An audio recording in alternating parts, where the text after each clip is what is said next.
the third round, what I could see happening is Khamzat has dominated him for so much. Like, not dominated him, but just DDP's fought him off, but Khamzat's kind of had the upper hand to the point where, like, he just gets clipped. I mean, Gilbert Burns knocked him down a few times.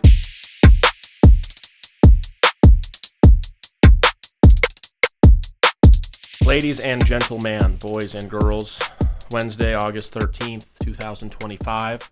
Welcome to the Main Event Mindset, brought to you by In the Clinch, presented by Ray Network. And that's how we're going to start this motherfucker off. Let's jump right into round one. We're talking some... You know why I was waterfalling it? Yeah, you know, I've actually had a real issue with you doing that for like a lot of your life. Oh, I don't want to smear my chapstick.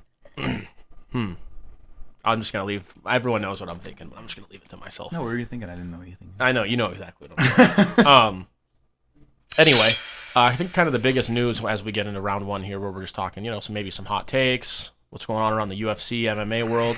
The UFC was UFC purchased by Paramount, or did Paramount purchase the UFC? The streaming rights, essentially, in America. In America only? Yeah. So what happens in, like, Africa? Beats me. It's beyond my pay range. Okay. But yeah, Paramount and the UFC basically struck a deal. $1.1 billion a year. Right? Yeah, $7 billion is what it's looking like. Did we ever get any factual information on what the whole pay-per-view, not pay-per-view situation? Because you said there will be some pay-per-views. It's like, well, on Pat McAfee, I feel like when you make a deal with somebody, we should fucking have all the details ironed out. Right. On Pat McAfee, he said that they're stepping away from the pay-per-view, whatever, mantra. Model. There you go. Great job. And, but then I just saw the interview post Dana White Contender Series, I believe yesterday, and he was like, "No, there'll be some one-off pay-per-views, you know." He was like, "The pay-per-view thing's not dead. Pay-per-view thing's not dead. There'll be some one-off pay-per-views," and I'm like, "Oh, great." There goes that promise. How are we deciding what's one-off? I think he's thinking like if a guy can sell 1 million pay-per-views, he's gonna have it be a pay-per-view. Well, like Elliott, but like he said that the White House card's probably gonna be on CBS, which you don't have to really have. But it might be a pay-per-view on CBS. How? If it's on Channel 8 on Cox. But you have to pay for it. Same thing with like Showtime. Like Showtime had its own cable number on Cox, but when you went to it, it'd be like, to watch this event, you need to pay $50. Have you ever paid for any sort of subscription in terms of like nude magazines or tapes that actually got delivered to your place of residency? You're a little young. You are a little younger. I think he would maybe be. But even then, when he got to the age of, there was a tape going around for a while. The if you watch it, you die in 7 days. No, I never saw that one. What's it called? The Wet and Wild? What is it? Girls Gone Wild. Girls Gone Wild. Have you seen this tape? I just saw the commercials on. Right, you never.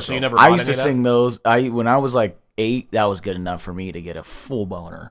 Oh yeah, just the advertisement. There's the stars on them. You for sure know if you're gay or straight early, because I was like 4 and I was like, I want that. I don't know what's happening, but I know that this thing wants to go in that. In there. Right. I know I'd be much happier there than in my bed watching George Lopez. Right.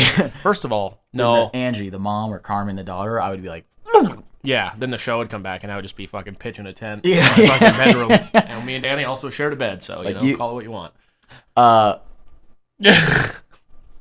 But no, like you could literally put a caveman and have him be raised by the rocks in there and just huck fucking salmon down there like once a week and let him live, and then drag him up and show him Ana de Armas, and he'd be like, "I'm gonna fuck that thing." Or I think if you showed him like a male Girls Gone Wild and then a male version and just like tested his heart rate, you'd probably be able to tell pretty quickly. Gay or straight? What he was thinking. Yeah, for sure. Maybe back into the MMA UFC world of it. So Bill, you never purchased anything like that? No. Okay. Was it Skinamax that you got free, or did you? I never got that. I don't like that accusation toward me. And the accusation came toward a 9-year-old when there was a fucking 16-year-old. No, not 9. That's the first problem where I know that you're lying, because we didn't move out of Autumn Rust till I was 10, I don't think. Yeah. And then we moved like what house was it? Nikita. Which one was Nikita? Next to Gene, the guy with the dog. No, okay. Or no, it wasn't. Yeah, that one. It was. Okay. By the pool. That was the house. I was high school. Okay, so high school. So then it's either you or mom. Okay, I don't want. You know what? Next subject. That's fair, actually, because you know what? I think she might not have known that there was like a history of something where you could see that somebody had used it. How did you guys even see it? I went to Cinemax. Because how did I not see it? I went to Cinemax to rewatch a movie. Because remember when you went to watch a movie on those apps? I don't even remember how this worked. But it was like cable, and you could go to the Cinemax channels. You go to video on demand, like Channel 1. Video on demand. Oh, wow. And then it was like recently viewed. and it was like Skinamax, or like resume Mark watching. comes home early, and you're like, oh no. Dude, and there was like 8 of them. I hate to break it to you guys. I was not watching that. Oh, man.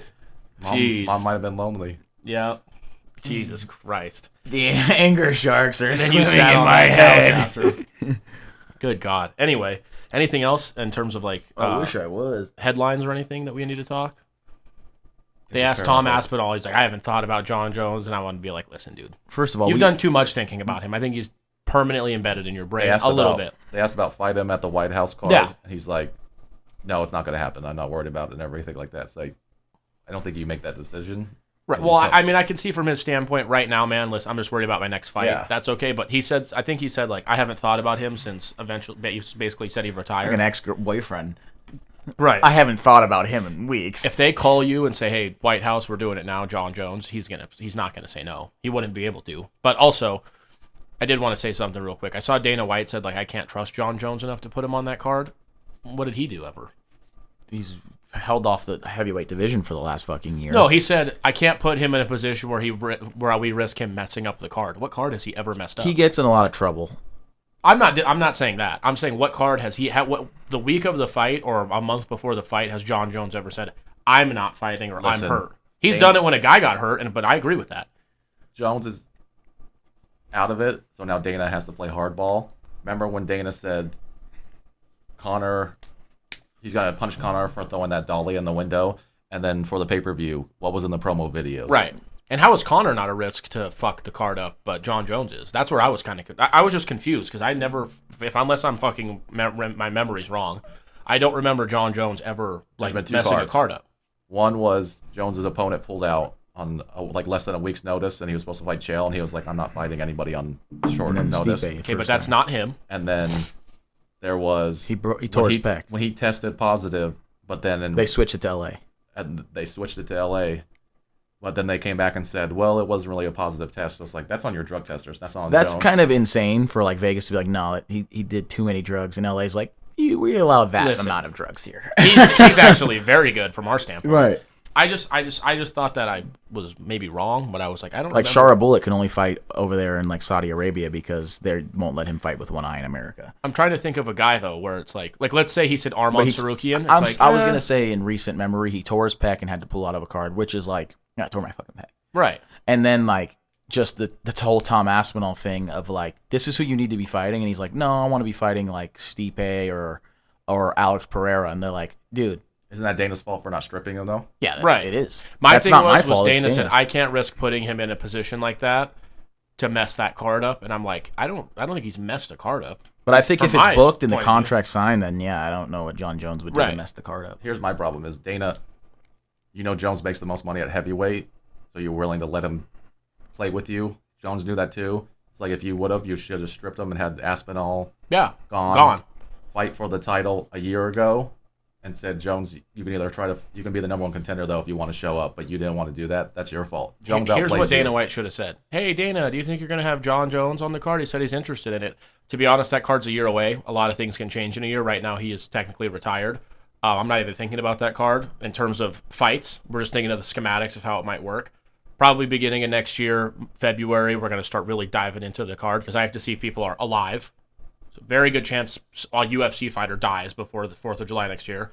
People are healthy. People haven't fought. You know what I mean? It's Very good chance. If a guy, one UFC fight. I'm just saying. How many times did they die? Why answer that question though 12 months before? Well, just yeah. say, hey, listen, man, he's retired right now. I want to make the biggest card ever. Well, if Sean O'Malley fights in May, Yeah, he's it's not fighting August on the July 13th. 4th card. It's August 13th. We're talking about 4th of July, 2026. Yeah. I think his answer should have been, we're working on just the... Hey, when's Ilya fighting this year? What's the worry about word? that. Yeah. We're worried about the technology and how we're going to do this. We'll get the fight settled like we normally do 6 months in advance. Not to Don't mention, ask me again. If I was him, I would want to put a power slap fight on that card, boxing match on that card, jiu-jitsu match on that If card. they start doing all that, I think I'm going to be out. Trump will probably be like, dude, fuck off. I don't He want said he to wanted fight. to, I don't but want to also- do You want to do the power slap shit? They said power they slap have in power UFC slap is on there, okay. yeah, on But the if White he's like, House, hey, yeah. Wednesday we're going to do a jiu-jitsu tournament on the lawn, then Thursday we're going to do a boxing card, then Friday we're going to do... I'm like... and on Sunday you can come over and suck my cock. Right, How's yeah, that then we're going to sound? have an orgy Sunday morning. Yeah. Like, I don't know. I'm just. He hasn't released the files. I'm sure that orgy will include. I don't know, man. I'm not into any of that, really. My thing is, we all know they're all on there. When they release it, what are we going to do? Are we going to show up to work tomorrow? That's the thing that does kind of suck about it, is like I would like the deep state to be taken down and the Federal Reserve and all these things, but it's like, I can't. What have you been listening to lately? A lot of I don't think I've ever heard him use the words deep state, which I don't even know what that is. They run the country. Or Federal Reserve. Military-industrial complex. Exactly. Yeah, you guys are wasting It's money profits off war. This country profits off war. You need to start doing more mock drafts. You have a country that makes profit off war, profit off people being unhealthy, you're going to have a fucking So what do you want? country. What do you think is going to happen with this? Nothing. What are you trying to get out Absolutely of this? nothing. Right. So why are you wasting your fucking time with it? And make money off of human Just trafficking. interesting. Did you notice today that James Cook got re-signed today? Yeah. Oh, you did? Yeah. Okay. I was listening to Pat McAfee. What team is Nick Chubb on? Bears. It's a pretty good fit, though. No, I mean, it's not bad. I didn't know this till yesterday. He texted me and said, bro, don't look this up. Do you know what team Nick Chubb's on? I was like, he's been on the fucking Texans for 6 months. I didn't know that. I didn't know that either. Because I looked up, like, I saw this fantasy thing on my Instagram, and I was looking into it and this and that, and I was like, because I saw Joe Mixon in mock drafts had a P next to his name. And I was like, what the fuck's up with this guy? Right? Yeah, something happened to him. So he's nursing an injury, and they're like, and Nick Chubb, his backup hasn't looked great either. And I was like, Nick Chubb's his fucking backup? I mean, they stacked up the running back. They said Nick Chubb looks like dog shit. I would like to tell you guys something about fantasy, but I don't want to give anything away. He the one that his knee got exploded? Yep, at Georgia. Okay. It came over In the top Georgia, like a spaghetti noodle. it hyperextended, but like... Who's the Browns running back a couple years ago then? Nick Chubb. Also, his knee got exploded. And then it happened last year. His knee has exploded plenty of times. Catastrophic knee injuries. One might have been Achilles. Maybe. Well, one of them he tore every single thing in your knee. That was Georgia. I think it was like a hyperextension, except like it touched the floor. Yeah, I think the guy hit his knee and then it came over and was in Georgia. Yeah, no, that you're thinking of like Marshawn Lattimore, or something from the Louisville running back, A&M or Louisville, something like that. It was that Michael Bush was the Louisville running back. He was like the best running back in the league, and he came back for a senior year, first game, and I swear he had 3 legs. Nick Chubb had like a spin move out of bounds. This is not UFC talk. And on the white of the out of bounds marker, he like overextended. And his knee just fucking collapsed. It's bad. Any hooser. Yeah, I've been listening to a lot of like insane shit. Alex Jones. There's a running back. But Alex Jones gets a lot of things right. He was like 15 years early on the Epstein Island. You know what's funny to look back at, like how we used to watch sports. His knee right there, his left knee. Yeah, I'm thinking of somebody else. Fast forward. Right here. They're gonna show it again. From a better angle. I'm thinking of somebody else whose leg came over the top. His leg just lands, and I mean, this could just happen to anyone, I guess. No, that's what it was. That's what it was. So it was different than I thought. Someone fumbled and they tore every. No, I know what you're talking about. Right. Maybe we're talking about the same thing, but I just can't. He still got drafted. But anyway, the Denver Broncos rookie running back. Look at him too. That's all I'm gonna say. John Gruden. I saw that yesterday, but I already heard through camp that this kid was like Sean Payton was like living with this kid, basically. I heard he not was really on the unofficial depth chart. He was third string. Yeah, J.K. Dobbins was the starter, and I like Jaleel McLaughlin. I think that's going to be a by committee thing. Audric Estime is coming in too. Don't fucking sleep on him. I mean, your fourth string running back is Audric Estime. You guys have anything else for headlines or hot takes for UFC specifically? No, we literally just talked about football for like 15 minutes. All right, well, let's get into round 2. I don't want to talk about UFC 318, actually, so can we just skip straight to No, round we actually 3? do, I think. I would love to talk about that. That's funny. Let's start with the fucking new records. How do we do that? Let's do the UFC 318 records. And I think this is the first time I've ever had this record. UFC 318. I'll go from top to bottom. Yeah, you would like that. Danny finished 3-2. Ryan came in second at 2-3. It was a bad card. Jeez. Drudy and me went 1-4. And then Eric went 0-5. You should have to do something if you go 0-5.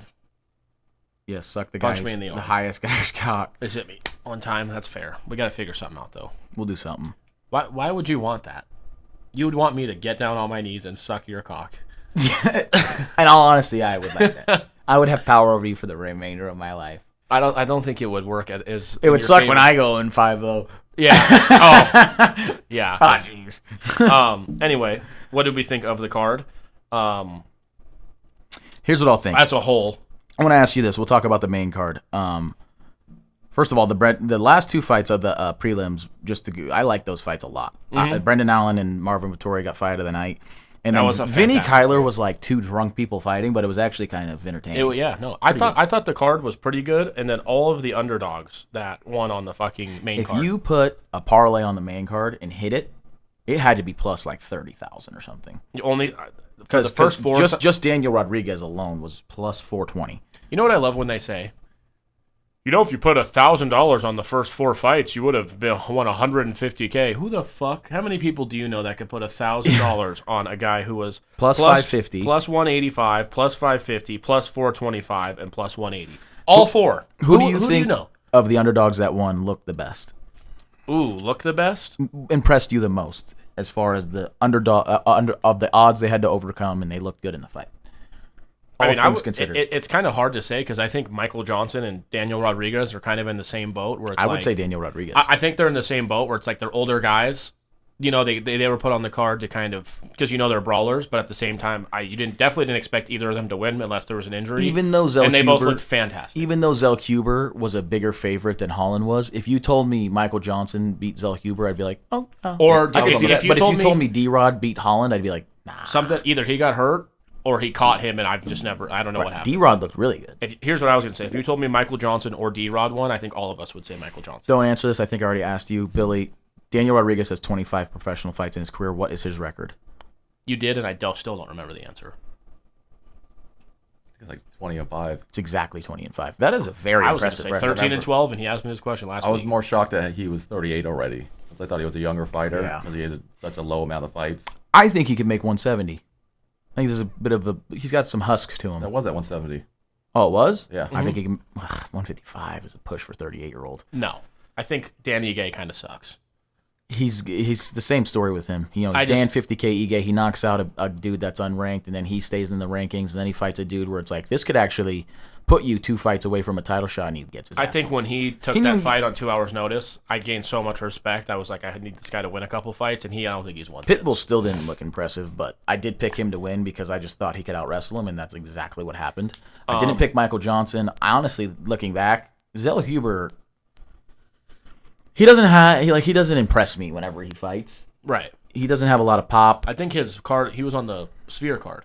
Yeah, he lost to Ribovics. But that was a good fight. Yeah, Esteban Ribovics. I don't know if I'm pronouncing that right. The guy from Argentina. That was a banger. And that Ribovics dude hits fucking hard. He lost his fight after that. But still. Paulo looked good too. Now I was going to say that Daniel Rodriguez impressed me the most of what he had to overcome. Because I would have put Paulo as the favorite anyway. But as far as how they looked fighting, Paulo looked fucking fantastic. He might have looked the best on the whole main card. Yeah, I was a little disappointed in... I guess, I don't know. Maybe he didn't want to get knocked out, but I figured Dustin was going to... It was a pretty good fight, but... You got to go out on your shield. I don't know if it could ever live up to the expectation I would have thought it would have, but the last 10 seconds, he's like, yeah, he rocked me. I don't think he wanted his last fight to be a... I'm sleeping on the floor. Right. But I think in the second or third round when he hurt Max, it's like, go put it all out there and try to finish it. Almost looked like he put more effort into the Islam fight than this one, and I think so too. I feel like he should have came with the same heart of like, I will die out here today. I think the hard part was too, though, if he wins. When you think about retiring, now he's done. Dana, I agree with Dana. If you're thinking about retirement, you should retire in a sport like this. And it's true. Like once you're kind of, I might be done. You're done. Yeah. You know what I mean, you're not going to go out there with the mindset of I might be done and win a fight. That's really hard to do. Max looks great. I think he should get the next title shot. Gaethje looks like is going to be in December, but. I think that's just they put Gaethje in such a hard position to fight a guy who came in just to 155 as like a gimmick fight. And now all of a sudden Mac's like, well, I'm going to stay up here. And it's like, oh, I mean, that kind of sucks. He shouldn't have taken that fight.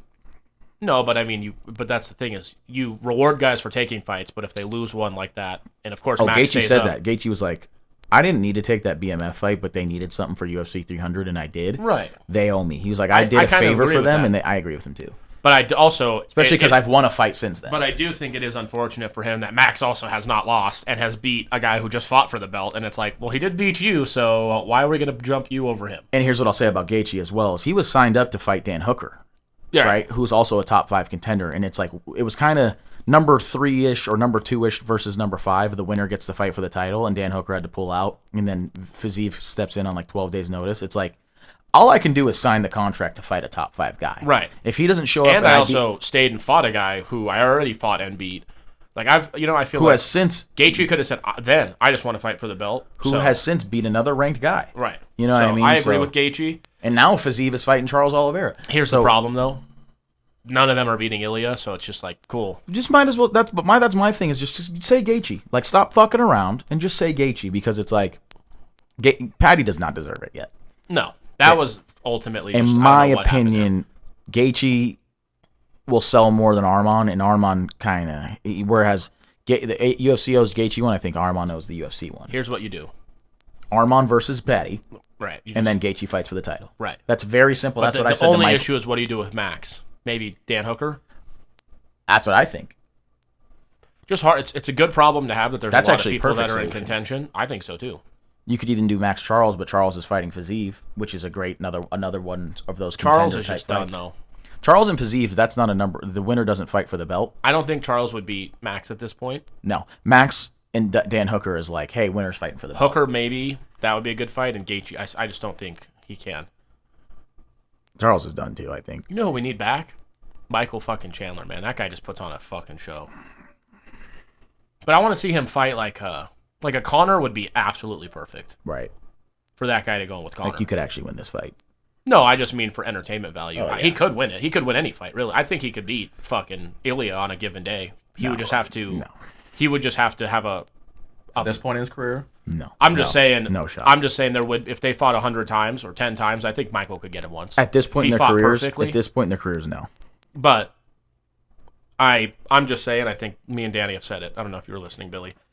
Ilya, Gaethje is what I would do. Max and Dan Hooker, and then Patty and what's that? Arman. That seems perfect to me. Yeah, I mean, that's especially fair. because, like I said, it's a good problem to have that you have that many guys that could fight for the title, yeah. but featherweight's shaping up to look like that as well right now. Didn't they say Gaethje Patty? I actually wouldn't be mad at that either. Yeah, that was supposed to be the co-main of this card, but now it's Aaron Pico and Lerone Murphy, so that rumor was just false. Lerone Murphy's up in the featherweight. Speaking, you were talking about featherweight. That's what I wanted to talk about the featherweight division, the way it's shaping up, because you have Jean Silva and Diego Lopez, which is like, that's basically a number 1 contender fight. This Pico Lerone Murphy, the winner of this is going to be in the top 5. Evloev is like the number 1 contender, but he just had to pull out of the Pico fight. Yair Rodriguez is maybe the next guy in line. Man. Just not enough good fights. I'm missing a couple names in here still. Oh, Aljo's fighting. Who's Aljo fighting? Oh, I know. Grappler as well. He just lost to Evloev. Aljo. I'm trying to think of the name too. So I'm just looking at these cards, and I mean Robert Whitaker and the Ritter would be Brian Ortega. Yeah. So Aljo, Brian Ortega, like that's another one where it's like winner of this is a fight away from the title. So the featherweight's shaping up. For me, you better get a title fight in here because a lot of guys are coming for that number 1 contender spot, and you're going to be sitting there with 3 number 1 contenders and no one who the fucking fighting. I just Lerone Murphy and Aaron Pico as the co-main event of a pay-per-view that you're paying $80 for just does not sit right with me. Doesn't sit right with me either. Because on these recent fight nights, how many main events? The could you Ritter put on and this? Robert Whitaker. That I mean, the last one was okay. I'd rather see that main event than our co-main event. Delidze and Hernandez is okay, even still. I mean, but that's those aren't big enough names. That card, the Delidze Hernandez card, was a fight night card, in my opinion. Hill Roundtree, that should be the co-main. That's a co-main. Where was that? Hill Roundtree. They fought as a fight night. That was a fight night. What are we doing? Even Luis Teixeira. That's a co-main. Now, 2 big heavyweights. Yeah, but I mean, that is a third. That could open the That card. it can open the card or be a third fight. Co-main event. I want the co-main event and the main event to have title How about this? implications. September 6th, a couple weeks after this, Imavov versus Borrello. The Anything that nerds. has there you go. anything that has title implications. That's a number 1 contender right there. 100%. Co-main event. The winner of that fight is fighting. And matter of fact, the winner of that fight is fighting the winner of the main event. So you should have had that as the Because the most recent fight night was done well because it was up-and-coming fighters. You get Chris Duncan on the co-main. That's what a fight night is. Yeah. Even the main event. A pay-per-view is I better come here and I'm getting $80 worth of shit. Literally, it's become a thing where it's like, oh, or that's if I pay $1,000 for a ticket, I better get the main card. A fight night is exactly what you said. You see a Chris so Duncan confused. who's from Scotland. He's got the Scottish fan base behind him. He fights a guy from Poland who's got the Polish fan base behind him. They have an easily fight of the night, honestly a fight of the year contender. Chris Duncan comes out there the winner, and you're thinking now he has this fan base behind him where it's like, I want to watch that fucking guy fight again. Fight night That's should be the outside point the of top fight 5. night, you know? If you're in the top 5, you should never fight in a fight night. And I think what they do is they throw this big main event, like that's what got people to watch it. It's like if you're a UFC fan, if you're not a UFC fan, you're not going to care about Whitaker, RDR. You're not going to care about Louis Teixeira. Nope. But if you are a UFC fan, you're just going to watch the fight on Saturday because it's a fight on Saturday. I just said it. If you're not a UFC fan... I don't understand the business. I just said Imafov Borello. A lot of I don't even know if I'm pronouncing Borello right, but a lot of the people don't know who that is. That's the Fighting Nerd undefeated 185er versus Imavov, who just knocked out Izzy. That's a #1 contender fight. If you're a ultimate MMA fan, you'll know that fight. If not, you're not watching that fight. I just think, like we talked about, I think Chandler and Gaethje opened up a card a couple years, like when we were in Dallas, which was a couple years ago. Like Usman, Colby too. What happened to those type of cards? I just feel like now it's just Rose fought Wei Lee as a rematch for the title. Title fight. Who else? As much as the women fights aren't as good, if it's a title fight, it's a pay-per-view. Uriah Faber fought. It was Cheeto Vera. Gaethje Chandler. Not Uriah Faber versus Carantino. That was like the fight of the night, and then it was Cheeto Vera versus Frankie Edgar. And he knocked him out in the 3rd round. Yeah, Rose. Wei Lee. Usman, Colby too. What Rose Wei Lee was boring, unanimous decision. Then Usman Colby was a good fight, but unanimous decision. It was a good card. There's 2 title fights. It doesn't really matter. It sucks that Alex Pereira was the main prelim, which you didn't know who he was back then. You knew, like, Bobby Green, a flying knee knockout. Yep. Bobby Green and Alec Quenta, Chris Curtis, Phil Hawes. And now we're getting Bobby Green on fucking. Now we're getting Bobby Green on main cards against Patty. Ian Machado Gary was on the early prelim. I mean. Yeah, man. I mean, you got cards like that, and then you look at like this pay-per-view, and you're like, that don't seem right. Jeff Neal's the 3rd fight on the pay-per-view. He should be a prelim or a fight night guy. I love Jeff Neal, but I love Jeff Neal. I agree with that fight being 3rd on the main card. That's actually should be the opening fight. That's my fight of the night. I don't know, man. Should we go into we should. round 3? Let's get into round 3 then. We'll talk about the upcoming card, 319. I think Asakura and Tim Elliott's a good. Just preview. No picks, just preview. All right. I think Kai Asakura and Tim Elliott is going to be a good fight. That's potential for fight of the night as well. Here's the thing. I'm talking about name status and co-main event. I still like this card. I still like how things shape up. I think the undercard's better than the main card. Brian Battle's going to be a good fight. Edson Barbosa and Drakkar Klose, I think, is going to be a good fight. Alexander Hernandez and Chase Hooper. Right. Yeah, there's 3 or 4 fights that I have interest in. The main card, I'm not going to lie to you, I like MVP, so that fight's going to be cool. Kai Asakura, and then the main event. Like, I should not feel that way about it. Well, MVP, Jared Cannonier have top 5 intentions. No, that's fine. Akura Elliott have intentions, and those 2 should be striking fights. And then Jeff Neal, Carlos Prates, to me, should be fight of the night. That's a banger fight. Those are 2 fucking dogs right there. That's a hard fight to pick right there. Murphy, Aaron Pico is where it's underwhelming, but I do think it'll be a good fight. And that's the thing. I'm just saying. I think when you hear co-main event of a pay-per-view, and how many people know those 2 guys? This guy's debut is a co-main event. I think you got to think about that. That's what I'm saying. I think Whitaker and somebody like you said. I think they used to do it to where like the co-main guy was like, oh well, he won tonight. He's fighting the winner of that. The rumors were or Patty and Gaethje, and you get Lerone Murphy versus Aaron Pico. Yeah, that's like you're getting told that you're fucking maybe dating Scarlett Johansson and fucking right. You get Rosie O'Donnell. Right. Mine. No, yeah, Rosie O'Donnell works too. But I don't know, man. I don't love that for a main card. I don't love it either. But let's preview the main card right here: Tim Elliott versus Kai Asakura. No picks. I mean, Kai Asakura. He impressed me against Pantoja. He is one of the most electric people I've ever watched step into an octagon. God, I should not have watched Embeddeds because I don't like to get what the guys say in my head. But he was like, I felt like I lost all my power, and I really started from the basics, and I've gained twice as much skill. I just love hearing someone say something like that. And he was like, Tim Elliott, come on. Let's give him fight of the night. Let's go out there and fucking bleed. And I'm like, God. And I thought he did look very impressive. Oh, yeah. Who else said that? He threw that knee against Pantoja. Oh, Sean Strickland. Sean Strickland says that Paulo every fucking Costa fight. and all these guys say when they that. go out there and they literally would do that knee against more damage Pantoja. with I was soft like, porn. oh, this guy could get... Yeah, but Tim Elliott also has a little, like, here's the thing with this fight. Kai Asakura is a great striker and dynamic and powerful. Tim Elliott, I don't think he's ever been finished. So it's like... Yeah. He's definitely finished before. What? Oh, come on. Right here. What?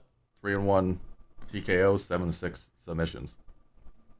Give you guys all these, and then here, that's how you look. MVP and Say Jared that again? Cannonier. What? Yeah. Oh, say that again. And his career record, he's won 3 times by TKO, lost once by TKO, won 7 times by submission, and lost 6 times by submission. Well, he's been finished by submission, but he's only been finished by 1 TKO, so I'm happy to hear that. MVP and Jared Cannonier. I mean, MVP, I just always will have a spot in my heart for him. It's just his style's like... Ian Gary has like the size, the length, the reach, the grappling ability to kind of get within and hold. And even that was a really close split decision. Right. That a lot of people thought went MVP's way, should have went MVP's way. His style is one of the most unique in MMA's history. Cannonier's the killer gorilla. That is a big motherfucker, though. You know, he could grapple, he could strike. I look at this a lot like if you remember Cannonier versus Izzy. I think it has big upside, but then when you watch it, it'll kind of just be like a chess match for MVP. Yeah. You know, and if can Cannonier solve that fucking puzzle? I don't think so. I think it's going to be hard to as well. Because the Cannonier, I was like, oh, he's already 41, and then he's old. He's already 38. Cannonier looked great in his last fight. Yeah, against Rodriguez. Yeah. The guy was supposed to come up, but it's like Imavov did finish him. Yeah. And granted, that was a year apart. That was a bit of an early stoppage, but it's still. Yeah. I mean, and then, like, neither of them have really lost to anybody that's terrible. Right. And like you said, Gary really only got him in the grappling department for MVP. And then Holland at 170 couldn't even grapple with him, though. And the next fight's another guy that Ian Gary got, Carlos Prates, Carlos whatever. And he's fighting Geoff Neal. With Geoff Neal, I always think about that Shavkat fight where he was just like, it was supposed to be a slaughter. He fucking was banging with that. Geoff Neal's not a guy you're just going to stroll in on a Saturday night. That is the and walk ultimate, over. like, he's not, that is the ultimate, like, gatekeeper of, like, where do you belong? Where do you belong? Can you get past this fucking motherfucker? Because him and Neil Magny. Neil Magny fucking stinks. I like Neil Magny. Geoff Neal. Actually, I think Neil Magny actually beat Geoff Neal, but Geoff Neal to me, which sounds contradictory. Magny actually knocked out Prates. Yeah, so fuck you, man. Why don't you watch your mouth? And then Prates lost to Gary by unanimous decision.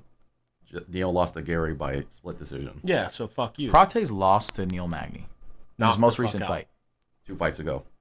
No, he beat Neil Magny. I'm sorry, he knocked out Magny. I was like, I think his only loss is Ian Gary in the Bill. Now I was UFC. like a real asshole. No, he has 7 losses, though. But he only has 1 in the UFC. He was the first loss for the fighting nerds in the UFC. John Silva and Barallo are undefeated in the UFC. He lost to Gary by what? Unanimous decision? Yes, Yeah. and if you watch the 5th round, he almost had Gary knocked the fuck out. But Gary had him worked. Geoff Neal is a dog, though. You can't... Here's the thing with Prates. He's like, oh, I smoke cigarettes, I drink, I do this, I do that. It's like, you're 21-7, so I would shut the fuck up about that type of shit. Yeah. And Geoff Neal, his record looks 16-6, and he's not someone... He's been around the block. You don't want to fucking go in there like, oh, I got this win, because you don't just got this win. Yeah, that's going to be a very interesting fight. Like, I don't want to... I'm not shitting on either guy. I just don't think that should be... Geoff Neal will go in there and bang with anyone, and so will Right. Prates. I think this is fight of the night, and I think it ends early. Who does Geoff Neal's most recent fights? His last 3? He beat RDA by KO, split decision with Gary, lost to Rachmanov, KO'd Luque. Yeah. He's got a fucking resume. And that Rachmanov, that was a good fight. It was a good fight. It was close every round, and then Rachmanov had that standing choke to finish it in the 3rd. I think he was winning that fight. He did come in... On the scorecards, he was losing every round, but it was close. Bullshit. It was close. He did come in weighing like 7 pounds above the I think he was 178, and Rachmanov was 170. Yeah, so... But also, Rachmanov, you kind of saw his holes in his striking. He's not perfect. Because when he went up against Wonder Boy, it was strictly, let me just try to grapple with this guy. He had a broken foot. Yeah, but he's going to outstrike Wonder Boy. They were like, well, you usually throw a lot of kicks. He was like, yeah, my foot's broken. Yeah, like if you look down at my foot. Yeah. It's fucking fine. And I just choked that guy out in the first fucking round. Lerone Murphy and Aaron Pico. Yeah, that's going to happen. Lerone Murphy, to me, is like a jack of all trades, but master of none. Like, he doesn't look... He's not like, wow, in wrestling or in striking, but he is good in both. And I think that's been enough to get him undefeated. But he's had a couple close calls in his last couple fights. Who did he fight most recently? It was a fight night main event. Josh Emmett. Yeah, that was a boring fucking fight. He beat Emmett by unanimous decision, Ige by unanimous decision, and Barboza by unanimous decision. I mean, did those impress you? Really? No. He has 16 wins, 16-0-1 with 7 TKOs. He has a great story. He's been shot. He's been ran over by a car. He's been fucking... I don't know how this guy's alive today.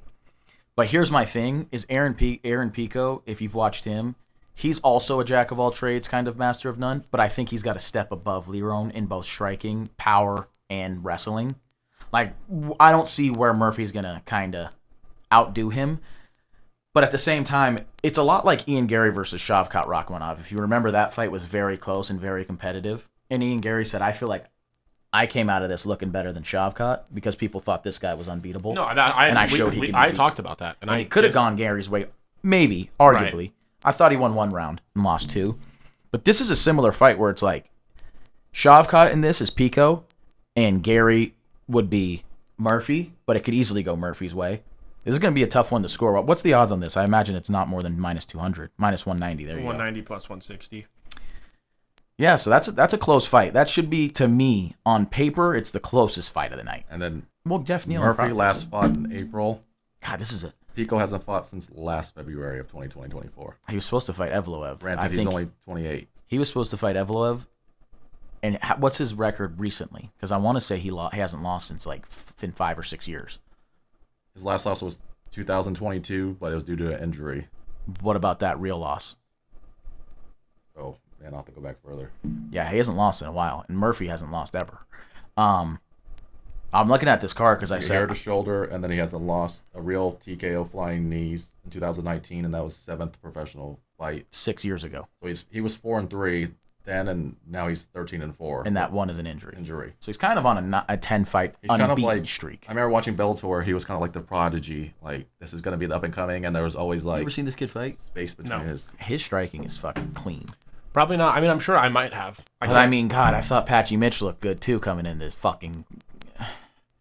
You know? And the thing is, too, with Aaron Pico...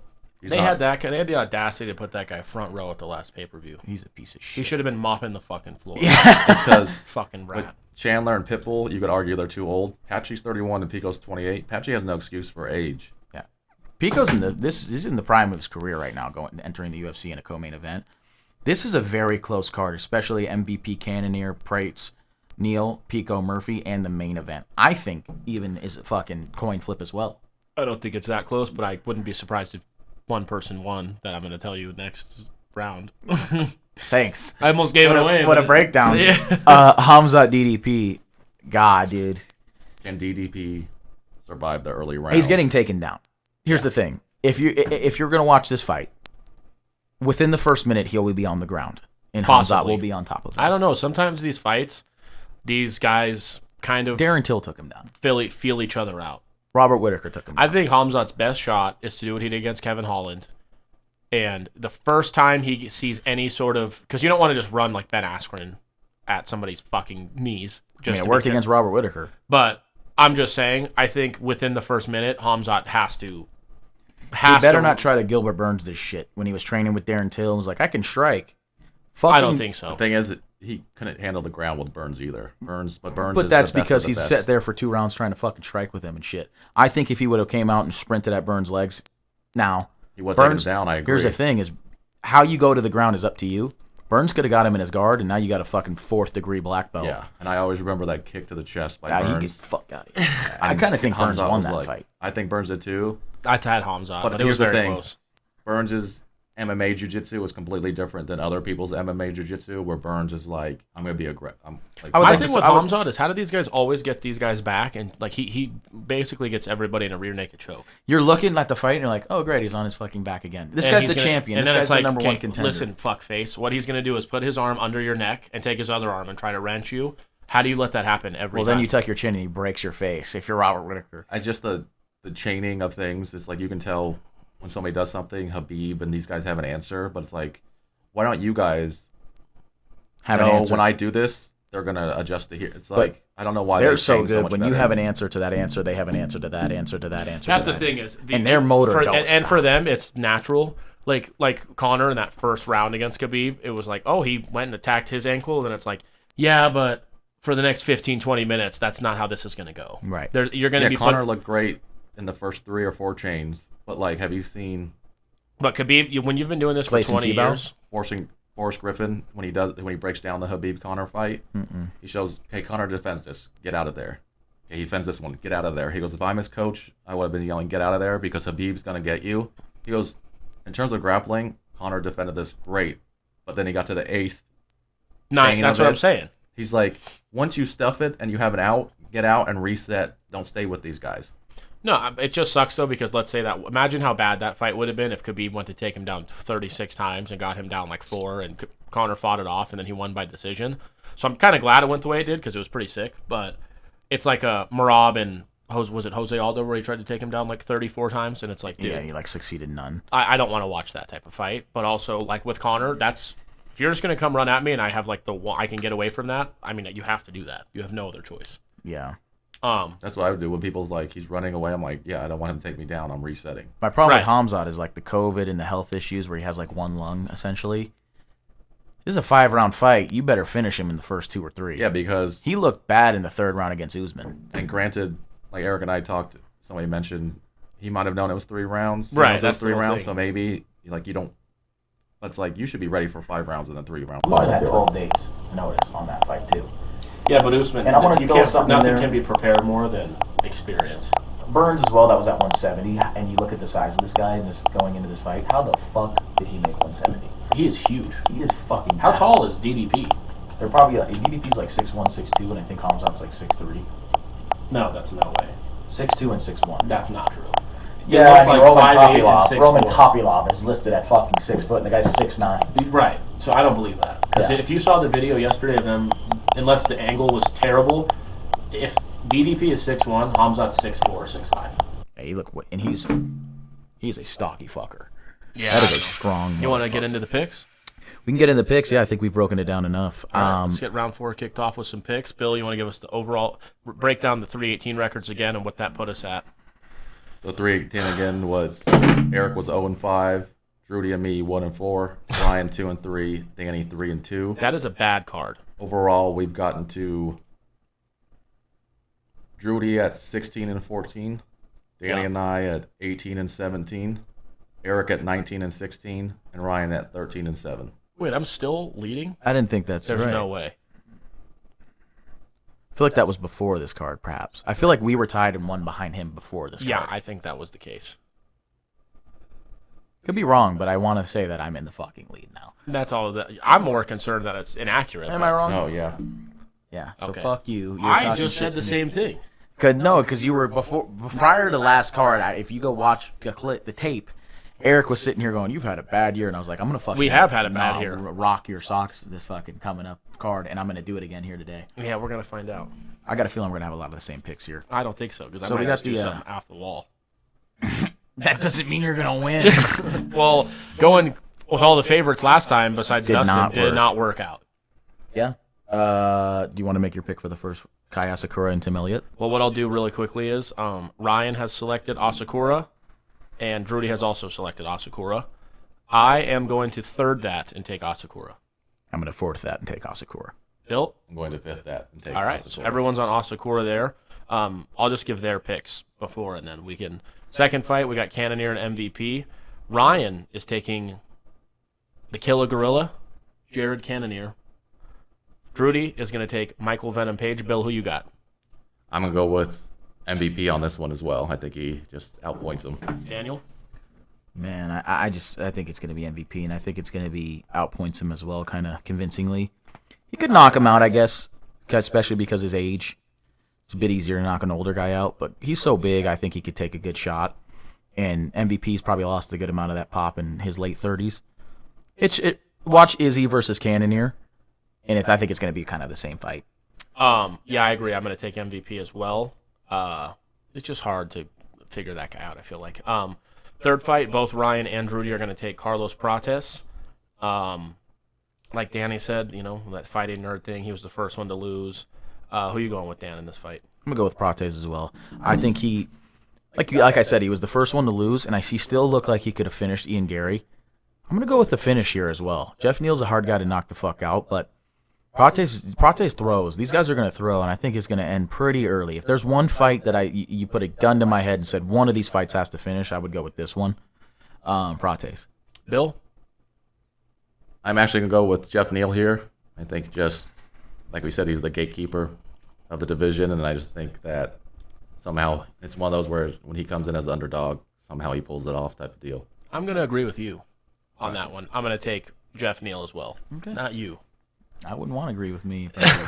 Did you get the records figured out? Yeah. All right, let's get those in real quick before we get to the last two picks. So we have Danny at 21-19, Eric and I at 19-21. That's just so bad. Rudy at 17-18, and Ryan at 15-9. Ryan's doing very well so far. 15-9. He hasn't picked every card. Rudy missed a card as well. I feel like I was 19-16 before you said that. 15 plus 9 is what? 19 plus 21 is 40. Right. I had a losing record But before. 15 I had plus a 9. slightly winning record. Oh, who gives a fuck? 15 plus, he should be at a 5 or a 0 is my only problem. Who? Ryan. 15 plus 9 is 24. Yeah, he just didn't pick a fight. I actually think he skipped a fight. All right. Maybe he did. Oh, no, I don't know. I think there was a fight that got switched and he didn't get his pick in or something. That was the only reason I was concerned. I don't give a fuck, really. Co-main event. I give a fuck because I'm in the lead. We got You no, wanna he's- listen to me. He's 15-10. 15 and 10. There we go. We got Aaron Pico and Lerone Murphy. Ryan is going to take Pico de Gallo while Drudy takes Murphy. I love that nickname. Yeah. Yeah, if you watch my breakdown of this fight, I think it's close. I think these guys are both jacks of all trades, master of none. I think Pico beats him a little bit on the wrestling and a little bit on the striking and a little bit on the power. That's going to get it done for him. I got Pico. Don't know if he can finish him or not. Murphy's chin gets a little shaky, too. Pico has some fucking pop in his hands. Khamzat Chimaev's teammate, by the way, Pico. I'm going to go with Pico. What you got, Bill? Yeah, I'm going to go Pico. I know most of these Bellator guys come over, but he seems like a different type of guy. I did not want to pick a Bellator guy in his debut, but I definitely like Pico. Which you could say Chandler won his, Pitbull lost his, Patchy lost his, so Pico make it 2-2 for Bellator debuts. Or MVP won his as well. So Yeah. Yeah, dude. I'm going to take Lerone Murphy. this was the toughest one for me. I think that and you know what? I might be completely wrong, but after what Patchy Mix did, I'm going to lay my head on my pillow feeling better that I took the guy who's been here than I am going to take another one of these fucking cocksuckers who comes in and looks like he's never fought before. Well, the toughest one for me is this one coming up right here, the main event. So main event, we have DDP defending the 185 title. Has become, I think, fan favorite, especially mine. I did not realize how much I would like this guy until, the last few fights when his name's been out there more. He's been more in the media. He's been the kind of the star of the press conferences. They get asked more questions as there's the contender for the belt. Or, what do you call that? Yeah, who's the guy? What do you call that? The guy in, the blue corner when they're fighting. Underdog? No. The contender. Maybe it is. Champion and contender. Okay, so it is right. I was just second guessing Challenger. myself. The challenger. They start off as the challenger, and it's like, oh, it's your first title fight. Now that he's defended a few times, you're getting to hear him more. He's hilarious. He's hilarious. He's like, forget footwork, fuck all that, just go out there and fucking swing at somebody. You see Steve Erceg, they were like, rate this fighter out of 10. He said 6 for DDP, and DDP just posted Steve Erceg knocked out on the ground, said 6 out of 10. Yeah, he's awesome. I like Yeah. DDP a lot. Khamzat, I feel like this has been a long time coming. This is a very tough fight. It's going to come down to if DDP can survive the first 2-3 rounds, and then, like Billy said, for Khamzat, and I think you both said it, are you going to come out in the 4th and 5th and just be gassed out, and DDP is just going to start fucking piecing you up, or are you going to be able to get him out? That's the whole thing. Is a lot of these fights, especially when you get to this level, and it's two different style of fighters. It's who's gonna, whose style is gonna work better? This is his third fight, DDP, in 12 months. He fought on August 17th, 2024, so his third fight will come on August 16th, 2025. He fought Strickland in between that, Izzy, Strickland, and Khamzat. And then 8 months prior to that, he fought Strickland. 6 months prior to that, he fought Whitaker. And 3 months prior to that, he fought Brunson. Whereas Khamzat had one fight in 2021, 2 in 2022, 1 in 2023, 1 in 2024, and now his first fight toward the end of 2025. Yeah, I feel like that inactivity is where makes me think. I think DDP also, if you look at those fights, he didn't look great against Till. He didn't look great against Brad Tavares. Brunson, he looked a little slow until they threw in the towel, and then Whitaker, he looked impressive, right? Strickland, it was back and forth. he lost that first fight. Yeah, Izzy looked impressive, and Strickland, the second fight, he looked the most impressive. Right, he's gotten better. He's gotten better, and he has no ring rust, whereas Khamzat's coming in straight into a title fight. And I thought in his most recent wins, outside of the Whitaker, where it was just his jaw got snapped back, I wasn't that impressed with the Usman fight. But I wasn't that impressed with Gilbert Burns. Usman's one of the most decorated champions in the history of the sport. But on 12 days' notice at a weight class he's never fought at before. No, but it's not like he went down to 170 or something. Like Right. he fought at a class where like He's a big guy. If Usman like had to get to 170 and it looked like that, I'd be like, dude, he was probably walking around 200. He had to cut 30 pounds in 12 days. But Usman was probably like 200, and it's like, I mean, just don't eat fucking. Especially in Usman in 2023, the knees he probably had then that are better than the ones he has today. He said that's overblown though. Too, Yeah, so which I don't still really know. he still looked pretty good against Joaquin Buckley, right? Recently, Usman's wrestling is on another level than DDP's, and I think Khamzat's is maybe even a slightly above Usman's. That's where I think that it might be. Too But much. Khamzat, that third round, those late round, like Burns fight and Usman fight, like if this goes into the third round, I think Khamzat's going to be up pretty convincingly, and if it goes into the third round, I'll be like, uh-oh. This could be a real case of Khamzat being up 3-0, and then in the 4th and 5th round, DDP just beats the fuck out of him. I think if you predict a DDP win, it's Later. round 4 or 5 or TKO. decision. Or decision. No. I would say round 4 or 5 finish. TKO. Yeah, not decision. I apologize. What are the odds on that? If we can get some odds on that, on him on a finish or 4th round? 4th finish? or 5th round finish. I want the odds on both. You go those ahead. rounds. I will talk. I mean, I will look. Khamzat though, man, he's gonna start right away going at you, and he ain't gonna stop until he's got you, and then he ain't gonna stop until he's finished you. I mean, there's some guys are timid, some guys take it slow, sometimes feel it out. He goes. He knows what he's in there to do. I think you've found some value if you think that that's the case. I would even stretch it to say round 3, Dricus 2. Round 3, Dricus Du Plessis, plus 1,500.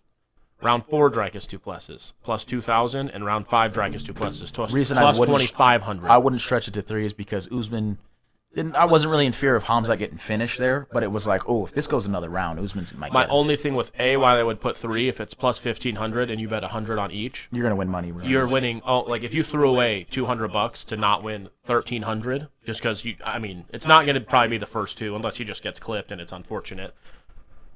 The third round, what I could see happening is Khamzat has dominated him for so much, like not dominated him, but just DDP's fought him off, but Khamzat's kind of had the upper hand to the point where like he just gets clipped. I mean, Gilbert Burns knocked him down a few times.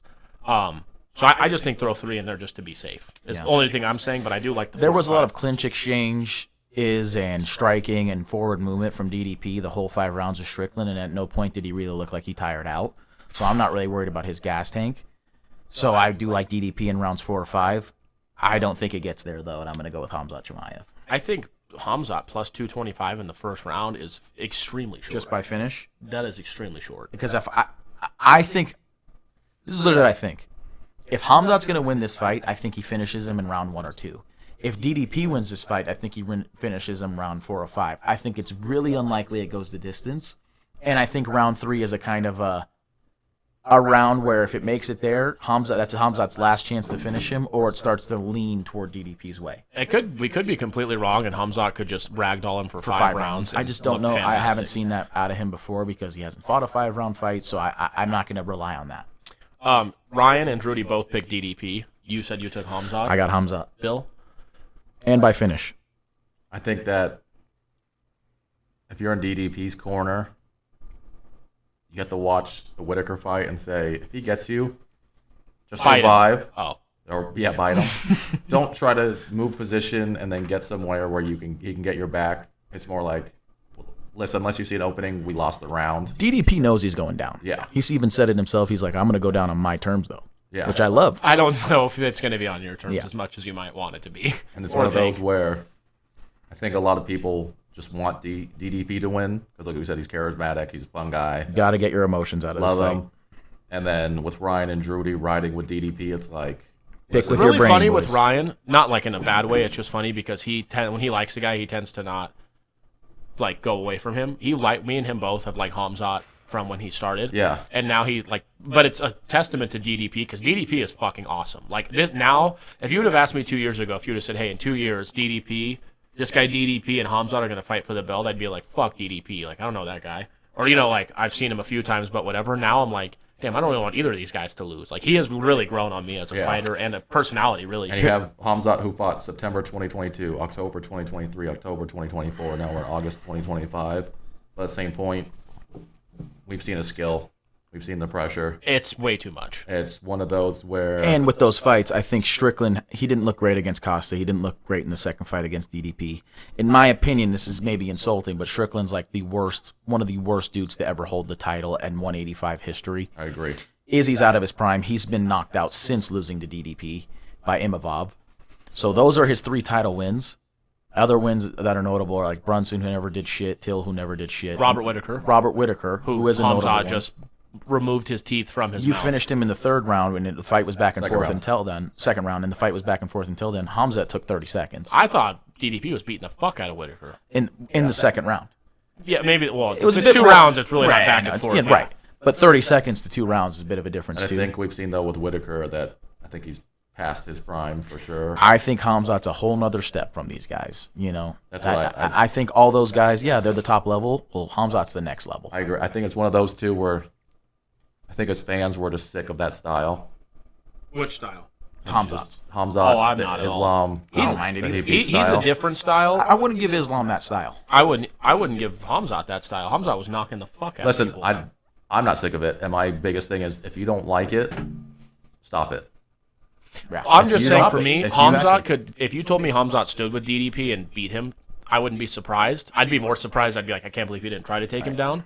But Khamzat is. I mean, when he fought that I can't remember the guy's name. He knocked him out. That was like when he fought twice in 10 days. That fight literally lasted like 40 seconds. Yeah, and but is that a good striking or just the opponent's just as bad? That guy was No. shitting his pants. Of course, but to be at the same time, I mean, because he's still a professional fighter. At the same time, Ronda Khamzat's- Rousey, we were told had great striking, and then when she went against Holly Holm, and it was like, yeah, you're knocking out wrestlers. Let's calm the Khabib fuck is down. kind of on another level of that style, I would say, because He was that style for he'll sure. drown you for 5 rounds. Like Khamzat does. He finished Leach in the 1st round. I'm put him not to having sleep. exciting fights. He didn't he take took Burns Whit- down once. He didn't try to Whittaker's do 30 seconds, you know.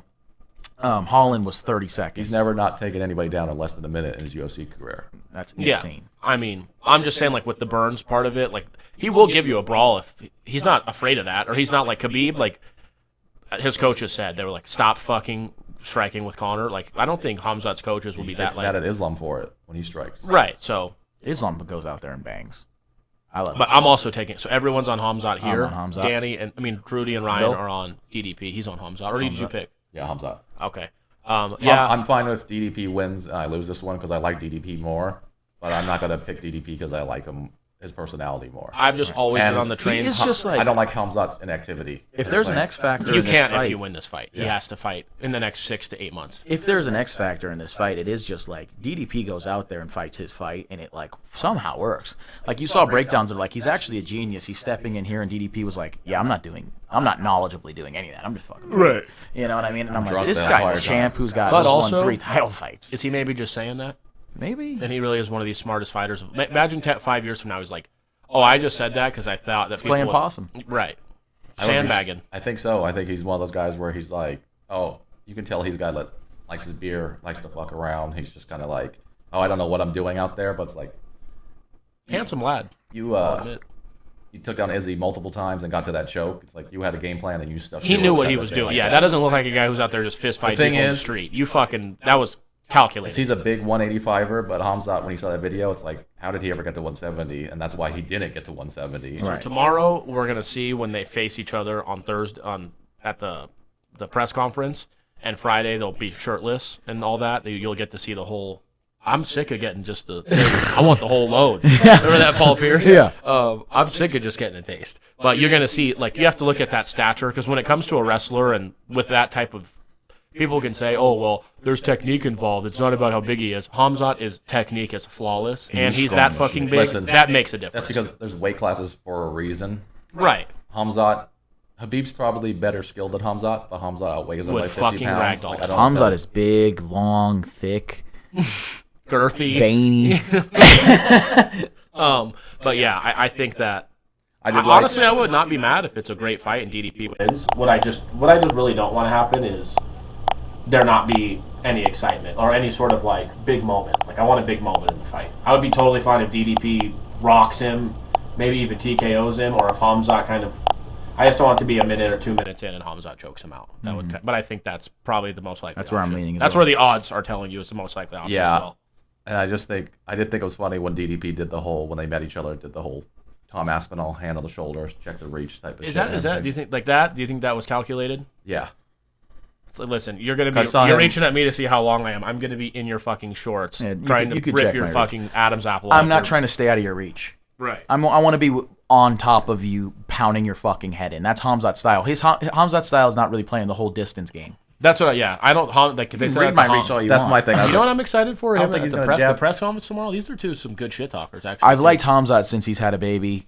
He's been a lot of a different. Like at first, I think he wanted to be the crazy evil guy and kind of have a persona. That was electric. And I think he was a bit for the cameras. Now I think he's like, no, I want to look back and I don't want my son to think. Wasn't he just in DM, in Costa's wife's DMs? I think Costa was just juicing around, you know. Costa's fucking hilarious. Costa is. When he's fighting good, the UFC's a better. Here's the place. thing. He would be the biggest star in UFC. But the if he was Costa fluent. last I don't fight, think so, Danny because said he's going to have a fight where he looks like he should be champion, and then when he gets that fight, he's going to look fucking terrible. Right. That fight against Rachmanov, he looked like he should be champion. So his next Kopylov. fight, Kopylov. His next fight, he's going to look awful because it's going to be a step up in competition. Yeah. Kopylov for Danny is like the Nashville Predators for me. If I bet on the Nashville Predators in a hockey game, they will lose 5-0. If I bet against them, they will win 5-0. I can't really either get a read on Kopylov, but he's fucked Danny more than fucking. I picked Costa. No, I'm just saying. I didn't bet it. Right. I'm just saying like. Oh, it's not no, like he has fucked me raw. you'll have those things in betting. I bet Kopylov on a 6-leg parlay, and I hit 5 out of 6, and that ass. I bet against him, and he knocked the piss out of that guy that night. And then I bet for him, and he got Anthony Hernandez took him down and raped him. Right. That whole fight, and I was like, "You're from fucking Dagestan. You can't wrestle for shit." I don't believe in that Costa stuff, fought a but great fight. I think every time I've put the Nashville Predators in any sort of bet, whatever I had them doing, the exact opposite. That's the Cowboys. I'm a fan of the Cowboys. That's what they do to me. So bet against them. I told fucking week. Jordan, you can't bet on the Cowboys. He said, "Oh, so we bet against them." I was like, "You're not understanding. Right. It just You doesn't. cannot bet the team." Speaking of which, I've loaded up the account and I have a couple of bets. So we'll go and watch the press conference here. We're breaking down division by division, because we're into it. We started out with football talk. You could see we're into it. Do Yeah. you have any bets for this card?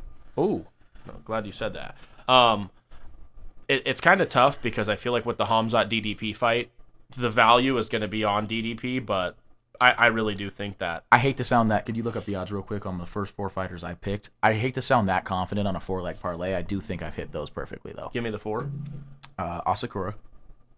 I'll tell you, Brian Battle minus 170 isn't fucking long enough, so you can just fucking throw all I love Brian all Battle of your as well. shillings on Brian Battle. Asakura. Kai Asakura. You took Where are you? Aaron Pico. Yep. This is all out of order. Oh, yeah. MVP. This is all out of order. MVP. And Prates. Sorry. Stations. What the fuck are we doing? Yeah, you got to get it. There's 5 fights. Go the first fight, the second. Why you've seen what I'm looking Yeah, at. I know. This is fucking I ridiculous. deal with it every fucking card. So why is Brian Battle next to Carlos Prates and Geoff Neal? And then after click that the is 4. Drocker Close and Edson Barbosa. I mean, fuck, man. So the odds on this are actually only plus That is 341 terrible. for a 4-leg parlay. You don't love those odds. Do but not bet I that. am very confident in those 4.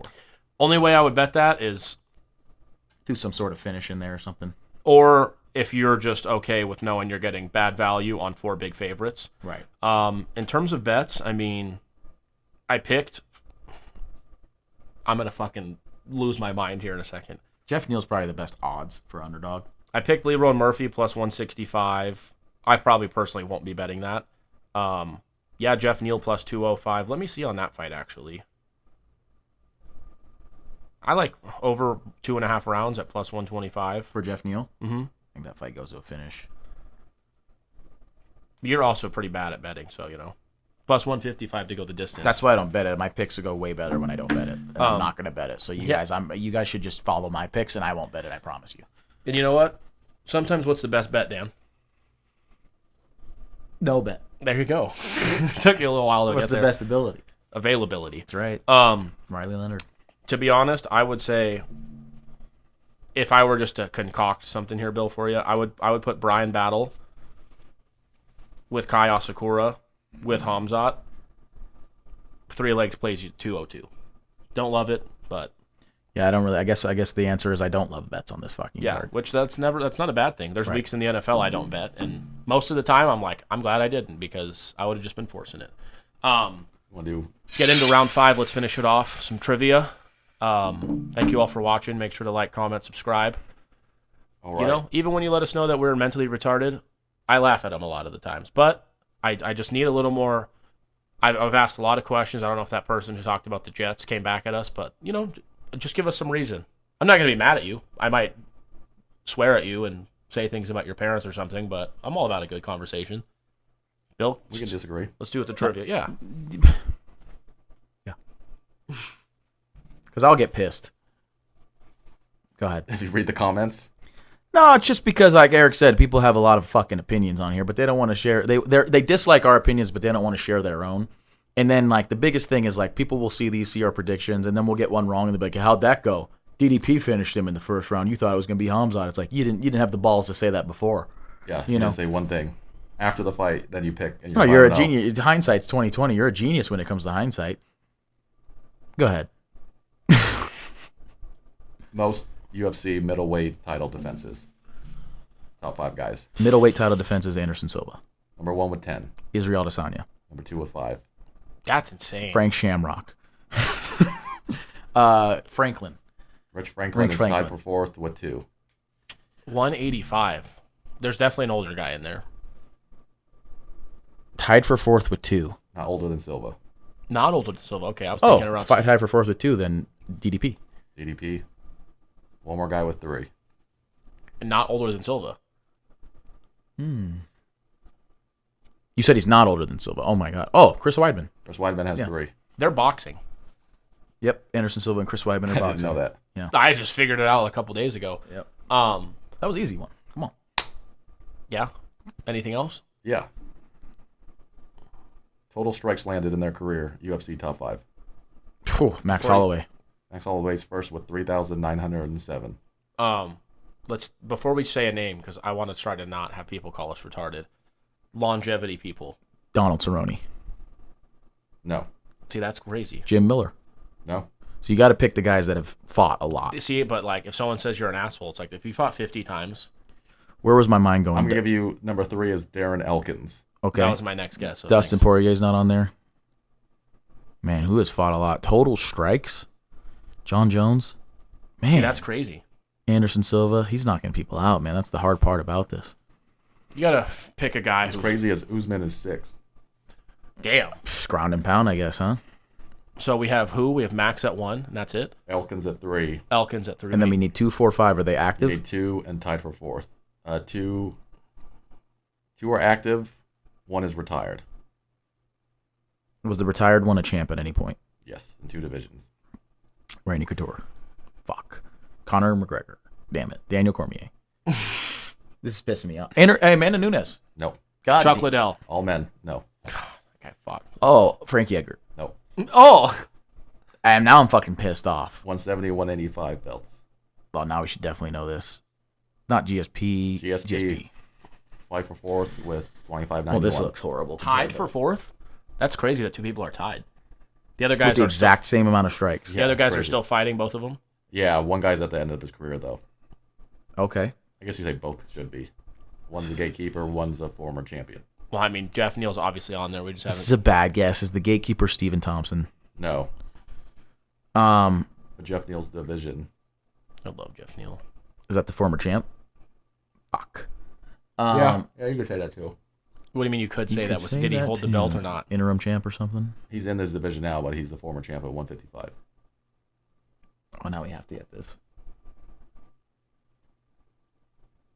155 champs, Charles Oliveira, Habib, Eddie Alvarez, Conor McGregor, Islam. You're talking about 155. Why are you looking at me like I'm fucking crazy? I'm saying no to these people. He's older than that. RDA. That's a good guess. Now number 2, 170 gatekeeper. Damn, it's all these 170 guys. What the fuck's up with that? There's a striker fest over there. 170 gatekeeper. I've been no help, so I apologize. Neil Magny, no way. Neil Magny's second all-time with 2,641 strikes. I'm telling you, dude. You said he sucked. You get in a fucking cage with Neal Magny on a fucking Saturday night, and you're in for one. I will get in the fucking cage And with we got- Neal Magny. He would kick you. That guy needs to figure out the leg kick thing. Yeah, he does. Most knockouts landed, top 5. Derek Lewis. Knockdowns landed. Oh. I was gonna say, what does a knockout land? Is Derek Lewis in there? He doesn't really knock people No, down. Do sorry. knockouts count as knockdowns? Most knockdowns landed, top 5. All right, started from there. Most I mean, knockdowns. start it from there. We're doing a show. Start the show from there. Ask it again one more time for the short. Most knockdowns landed, top 5. I'm gonna go with the older guys. Donald Cerrone. Number 1 with 20. Bam. 20, huh? That's not as heavy as I thought. Dustin Poirier. 5th with 15. Max Holloway. Yeah, not a knockdown. You an there. asshole. You were 2 for 2, and then you fucked it. I know I did fuck it. Knockdowns landed. What was the 5th? How many? Dustin Poirier with 15. Anderson Silva. Tie for second with 18. Knockdowns. Jim Miller. I mean, you fought 40 fucking times. You can't get 15 knockdowns. He's won every other fight. Yeah. Come on, Jim. Come on, Jim. Fuck, man. We paid you a lot of money in this fucking sport, I think. God, there's so many names that are just. Are they superstar names? No. Yeah, it was because They're names you know, but they're not superstars. Okay. Neal Magny. No. I mean, he might as well. He landed the fight. How many guys? Who was in the strikes? RDA. Nope. I mean, these guys landed the most strikes. but Nobody in the strikes. You can't get 15 knockdowns when you're top 5 in history of strikes. Jesus, fuck. Both are 145ers. One's out of the UFC. And one's just at the end of his career. Jose. No. I love Jose. Jose. Neither have had a belt. Both are 145ers. One's out of the UFC and one's at the end of his career.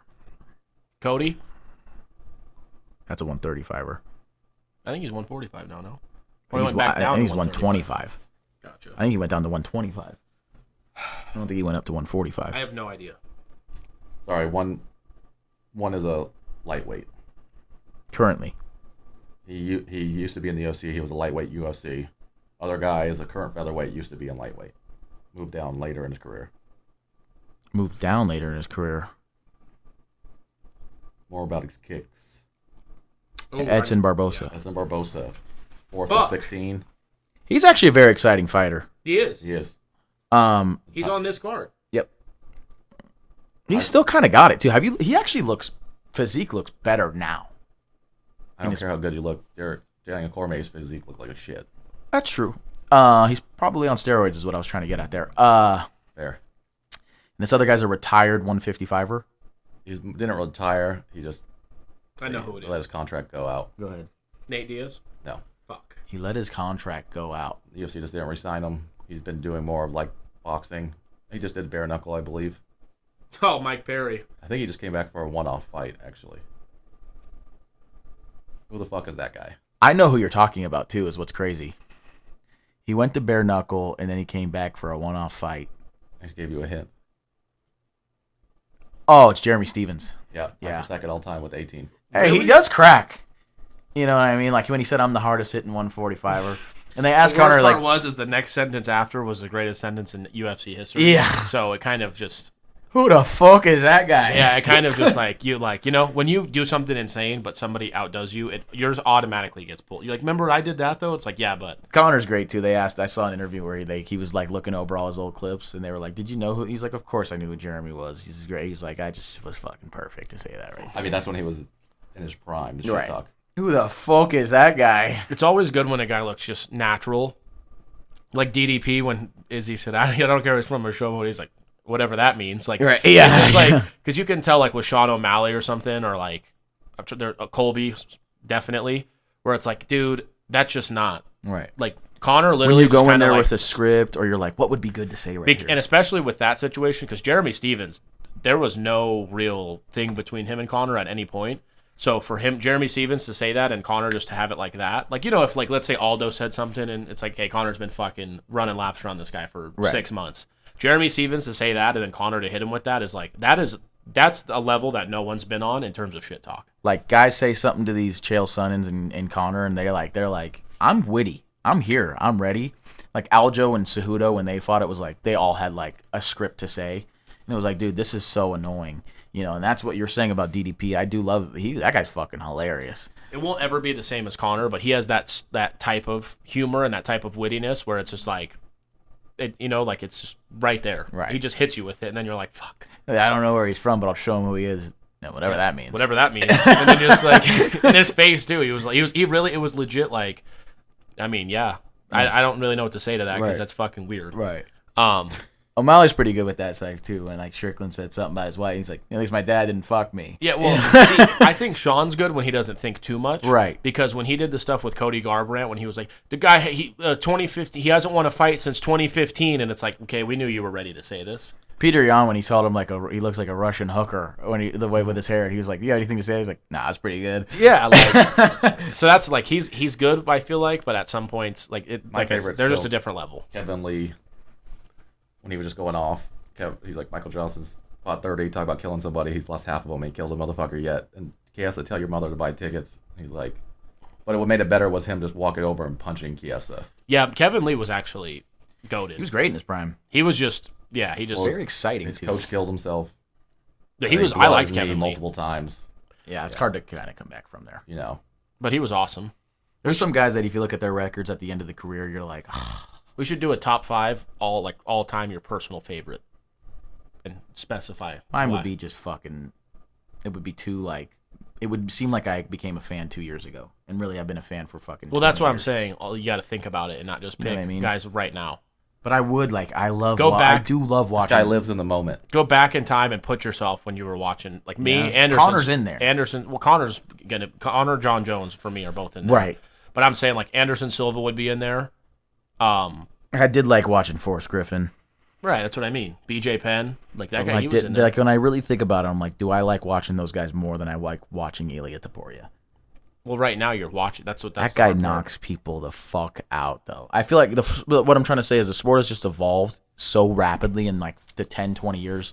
It has evolved very quickly. To where like when I think about like how the way Forrest Griffin fought versus Elliott Poirier, it's like I'm watching two different things. Yeah, but a Forrest Griffin fight, you bangers. know there's gonna be just bangers. Scrap. Yeah. When he fought Anderson Silva, that was Anderson Silva kicked his ass. Yeah. Those Silva was in Matrix fights mode. were great. Stephan Bonner, Forrest Griffin, those are just like, these two are drunk at the bar fighting. Just punching each other. Well, these guys now, it's like, this is an art. Now I get it. That's like this. Griffin, Now Rashard I think Lewis. it's actually mixed martial arts. Rampage was in there. Anthony Johnson. Rumble, R.I.P. I would have to think division to division, really. Well, that's almost why I said let's think of our top 5 and then fucking tell them. What are you being rude to me for? Well, because you're the smartest guy in the room, and that's you're always in the wrong room. Okay. Yeah. I'm definitely. Yeah, I know. How about I pork your mom? You know what he did? He grabs my deodorant this morning. He's like, "Oh, that's got aluminum pectide in it. No, aluminum If chlorohydrate. they had it, would you just put it on your armpits?" If I I'm put like, "Oh, really?" aluminum chlorohydrate in front of you, you would just grab it and throw it. Yeah, on I know. your If I armpits. put a big bag of Taco Bell in front of your fat How many ass. times are you gonna use that one? Well, I mean, That's the thing is these people that aren't using aluminum deodorant smell like you shit. smell like shit. Yeah. And guess you what? can find the right ones. You're a liberal freak, and I don't want you talking to me. When the people Danny's like, hair is going to be dyed blue here in a week. when the Yeah. people are like cactus and I mean you question one thing and all of a sudden you're a flat earth. No, you are. You're getting close. You know what I mean? No, I'm not. Yeah, Listen. you are. You've lived a pretty good life to sit here and bash this fucking government. Yeah, I want to live a longer one. It's easy. It's easy when you live in a first world country to start questioning everything. Right, Like, yes. You know what? They don't have pharmaceuticals in Africa. Go fucking live Yeah, over what there. if you go there? I don't want to go live there. Yeah, you think of what they got. They'll be happy to have aluminum pectide in their fucking... I'm trying to They combine. put aluminum tectide in any food they could get. I'm trying to combine natural health with science and really the ultimate health. Guy says, So what have you done this morning that you've done with that? Pork your mom. Right. So I nothing. drink. I agree with you on diet and exercise. The I problem ate is yogurt that for a probiotic and you health. drink an entire Gallon. freezer's worth of alcohol every weekend, and then Taco Yeah, Bell and- Jack in the Box. It's like, Trust me, I'm my own worst critic. I know that. I don't and think need- you and- are. And I need to stop. I don't think you are. And it does need to stop. how And much I won't running be- have you done this year for the soccer season? How much running? Mile Not today for any. me also. But here's the thing. You know, with me, my work ethic will be there. I can't. My legs are still sore from Sunday. So are I mine. cannot run. So are mine. Right. Mine are more sore. No, they're not. I can tell you why. But if you run, you get rid Think of that about your lactic job and acid. think about mine. I literally get home lately. I think the heat has just been picking up a little. Oh, man. I am fucking toast when I get home from work. I cannot. I think run. I left the violin at my house. Oh God. Let me ask you something. Did you apply for that job? Were you forced to take it? Or are you forced to still be there? All right. Yeah. Guy can't be sore all of a sudden. I'm just saying. You said we haven't played soccer at all.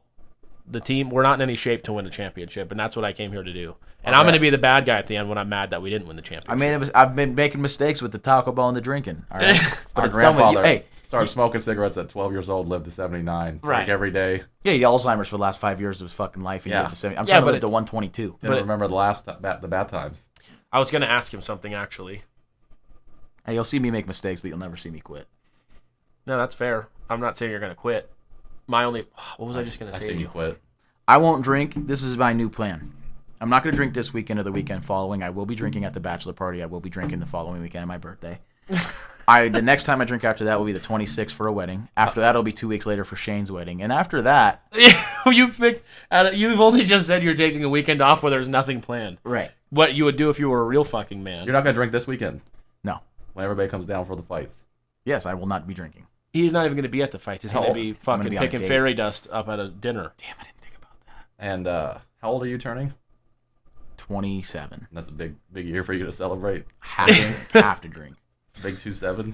I'm just saying. Man, I'm not going to stop drinking. So go ahead. Next weekend, this weekend, you're saying you're not going to drink. Not going to drink. I don't fully believe you, but okay. Next weekend after, you're going to drink. No. No. 22nd, I'm not drinking. Then the next weekend you are. Bachelor party. The next Then weekend. the next one you are. But hold on. The bachelor party weekend, how much alcohol are you going to consume? Yeah, we're going to take 1 week away. Now we're playing shit. Well, I'm saying, compared to what you would normally drink on a weekend and that weekend. when Same you- amount on a Saturday plus a Friday. No. Right. That's the whole thing. Is he's saying when he's saying drink on a weekend, he only drinks on Saturdays if he goes out. The bachelor party is going to be Friday, then Saturday, and also Sunday. I'm not drinking Sunday. You're not going to drink Sunday when Notre Dame's playing fucking They play on Miami. Sunday? Oh yeah. No, I won't be. It is the 31st. With everybody. No, we have a soccer game. Finals. We'll be in the finals. You guys have won 2 games by forfeit. We're in the second place in the league. You've won 2 games by forfeit. But you got to understand with the 2 wins by forfeit, we were winning the game. Like, we were playing a team that we were going to beat, and then they were like, hey, is it cool if we get all the best players to play? And they I'm not one forfeit? to And I'm sit, like, I'm not one to sit here and say we had this, that, like agree with him on that. But that is true to where, first of all, we had no subs. No. First of all, the thing is if you don't want us to win by forfeit, show up to the fucking league. Right, Like, yeah. That's not my problem. Right. So even if we would have beat those teams, I said my concern is your team's cardio. Has it improved?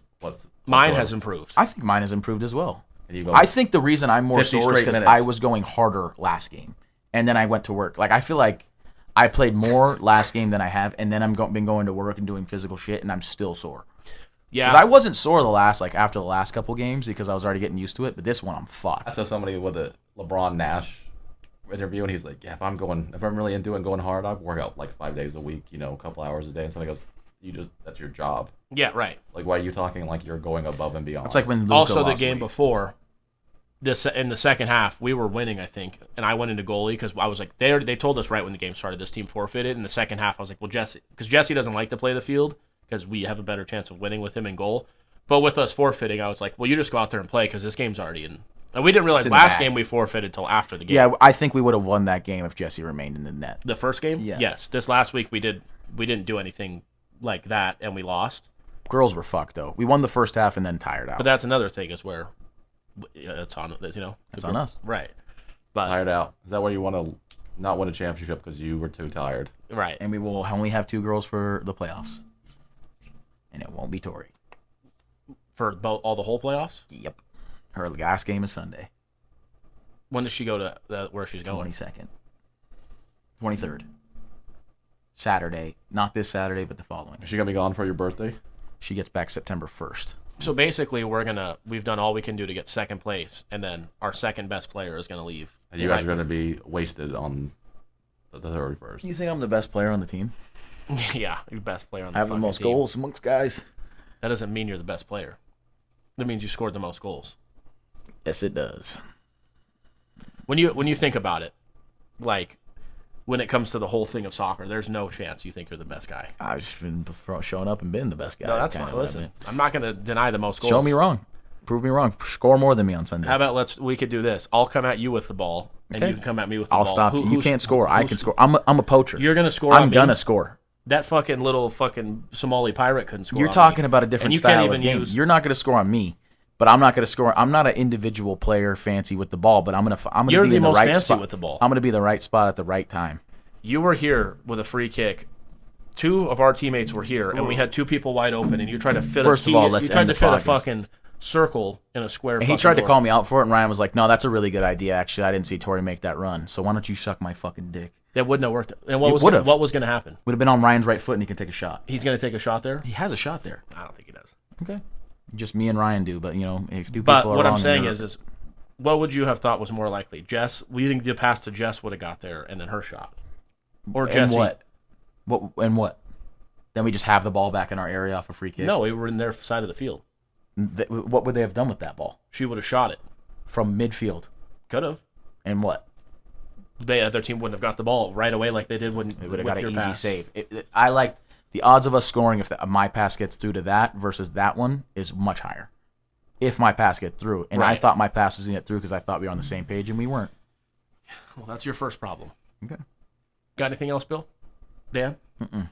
All right. Well, last game of the season this Sunday. Everyone show up to Indoor 5 and watch us play. By Harry Reid Airport. Who do we play? Golazo Bombazo. Oh, okay. Yeah, I'm sure they were based in Seattle, Washington. Yeah. Okay. All right. Well, we'll see you next time. Let's hope we get a good card, and hope that I get proved wrong that this is maybe not a main card for a pay-per-view that we would all be interested in. I Because wonder do what want they'll look like on Paramount. Any different? Who decides what the round and the time left and all that looks like? Is that the company? I would assume.